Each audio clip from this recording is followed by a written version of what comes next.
క్షితియందు శ్రమలే కాదే. శ్రమలే, ఏ చోటను శ్రమలే, ఏ వేళను శ్రమలే. శ్రమలు పోగా క్రొత్త క్రొత్త శ్రమలు వచ్చుచుండును. శ్రమలే మన యొక్క జీవిత సమయము పొడుగున శ్రమ పెట్టుచున్నవి. సౌఖ్యమేది మనకు, సుఖమేది మానవునికి. మానవ జీవితం ఒక శ్రమతో కూడినది. అయితే ప్రియులారా, దైవజనులు పాడుచు అనేకమైన విషయాలు ఈ కీర్తనలో అంటున్నాడు. అన్ని వేళలు హాని మనకందరకు, అన్ని ప్రాకలను హాని. అన్ని వేళలలో హాని, అన్ని ప్రక్కలలో హాని. భూమి శాపముందే మున్లందు చేతానే.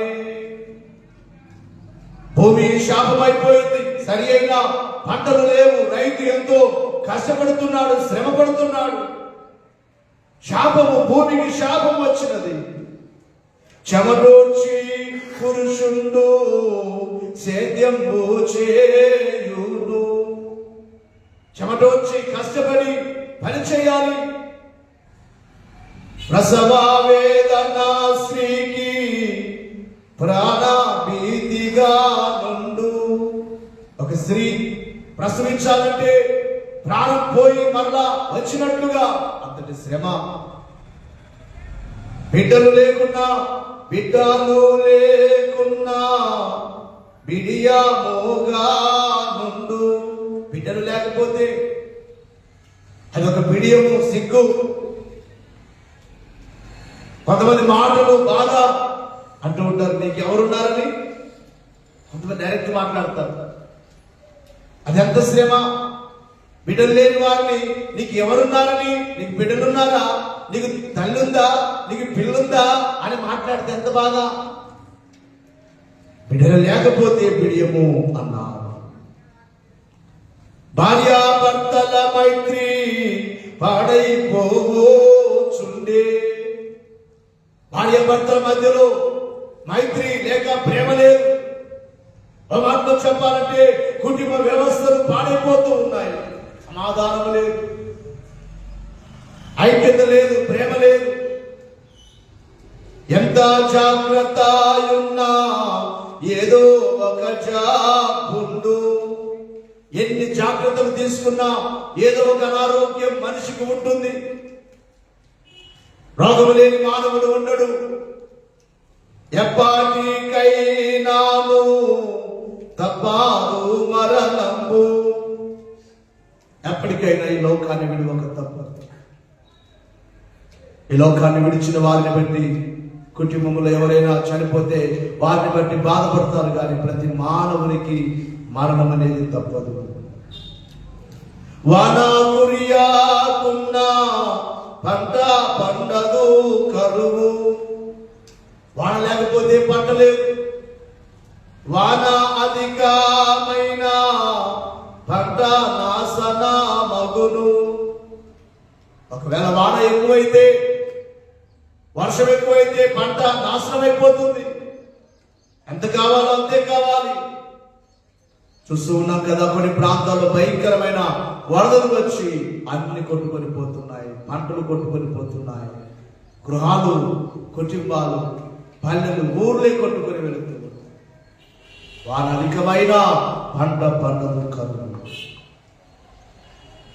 పిడుగు పిడుగు తప్పుకొనిడి వీలు లేకుండును.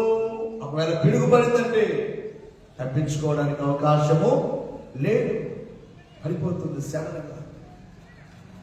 చివరిగా అంటున్నాడు, భూకంపమున పారి పోవు గడువు ఉండదు. భూకంపమున పారి పోవు గడువు ఉండదు. స్థిమితము లేదు గాదే మానవునికి క్షితియందు శ్రమాలే కాదే. ఎన్ని శ్రమలు మానవ జీవితంలో భరించవలసి ఉన్నది. అయితే చింత మాత్రం వద్దు. యేసు ప్రభు అంటున్నారు, మీరు చింత చేయవద్దు, మీరు ఒక పని చేయండి. ఏమిటి అది? నీతిగా ఉండడానికి ప్రయత్నం చేయండి, నా రాజ్యము కొరకై మీరు వెతకండి, నా రాజ్యాన్ని వెతకండి. మీరు ఇక మీకు వచ్చే వారంలో చెప్తాను. బహుశా ఇక్కడికి రాలేకపోతే లైవ్ లో అయినా మీరు చూడవచ్చు. వచ్చే వారం దేవుని రాజ్యములకు వెళ్ళాలంటే మనం ఏం చేయాలి అనేది వచ్చే వారంలో అంశం. యేసు ప్రభు మనకు చెప్తున్నారు, రాజ్యముల గురించి చెప్పి ఆ రాజ్యాన్ని మీరు వెతకాలి. ఇది ఎవరికి స్థిరం కాదు. అందుకే ఎప్పుడు అంటుంటారు, మానవ జీవితం అంట ఇది ₹1 సమానమట. శరీరం ఎంత మాట్లాడలేదు. ₹1 ఒక చోట పెట్టి పక్కన ₹1,00,00,000 పెట్టి, బాబు నీకు ₹1,00,00,000 కావాలా, రూపాయి కావాలా అంటే ఏమడుగుతారు? మాట్లాడతారు. దీనికి ₹1,00,00,000 బేకా, ₹100 బేకా అంటే ఏమంటారు? చెప్పండి, ఏం కావాలి? ₹1,00,00,000 కావాలి సార్ మాకు అంటారు. కానీ మానవుడు రూపాయి కోరుకుంటున్నాడు. శరీరం ₹1. ఇది అర్థమైపోయేది. శరీరం మట్టిలో కలిసిపోయేది. మనలో ఆత్మ ఉన్నది. ప్రతి మానవునిలో ఆత్మ ఉన్నది. ఆత్మ చాలా విలువైనది, 1,00,00,000 కంటే విలువైనది. ఈ ఆత్మకు అంతం లేదు. ఈ ఆత్మ భూలోకాన్ని విడిచిన తర్వాత ఒక లోకానికి వెళ్ళాలి, ఒక రాజ్యానికి వెళ్ళాలి.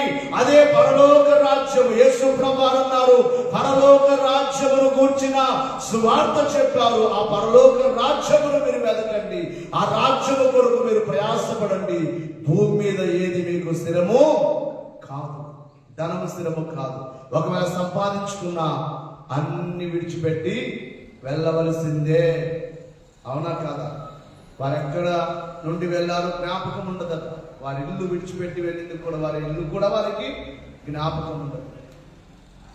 కాబట్టి దేవుని రాజ్యము కొరకు మనం ప్రయాసపడదాం, సిద్ధపడదాం. అటు భాగ్యం దేవుడు మనకెవరకు అనుగ్రహించును గాక. ఆమేన్. మోకరించి పలకబడిన మాటలు మీద బిడ్డలందరి హృదయాల్లో భద్రపరచండి. మీ రాజ్యము కొరకు మేము ప్రయాసపడే వారిగా చేయండి, పనిచేసే వారిగా చేయండి. కృప చూపించండి, మహిమను పొందండి. మీ బిడ్డలందరి మీద మీ హస్తములు వేయండి. అనేకులను ఈ మందిరంలోనికి మీ రాజ్య వారసులుగా ఉండటం కొరకు మీరు తీసుకొని రండి నాయన. లోకములో నశించిపోయేవారు, పాపముతో నశించిపోయేవారు, సమాధానం లేకుండా బ్రతుకుచున్న వారిని ప్రతి వారిని మీ అంతకు నడిపించుకోరండి. అందరి కొరకు మీరు ప్రాణం పెట్టారు, రక్తము కాంచారు. కృప చూపమని త్వరగా వచ్చుచున్నాం. యేసు నామమున వేడుకొనుచున్నాం మా పరమ తండ్రి. ఆమేన్.